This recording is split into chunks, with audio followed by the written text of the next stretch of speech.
Hi, my name is Brian Robertson. I'm 35 years old and I've been going to South Hills for 10 years.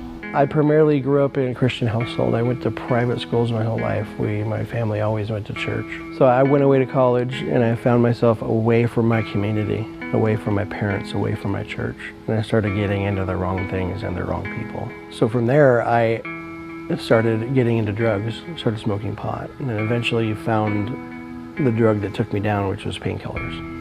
I found these pills the first time in a relative's home, and I knew I found what I was looking for. I got to the point where I was taking them from multiple relatives' homes, and I was shopping around for doctors, lying to doctors to get as many pills as I could, but I was taking 60 to 80 a day.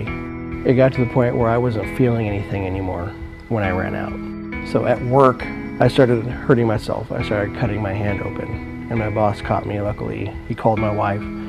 They took me to the psych ward in Riverside County, and rehab didn't take the first time. I left after 5 months, and I went back to using again. I just got tired of it, and my wife said, well, you can come home if you do this, this, and this. I went to church.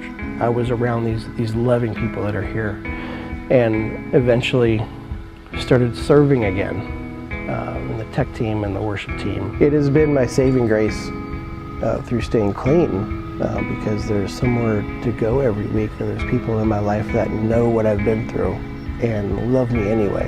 And that has been the biggest thing that being involved with this church has helped me through, is just being myself and finding myself again throughout all of this. My life's been different in that I have had a lot more friends in the right part of town, in that it's the right community to be involved in for me personally, because the people accept me for who I am right now, not for who I'm going to be or who I was. And that's the biggest thing I love about this church.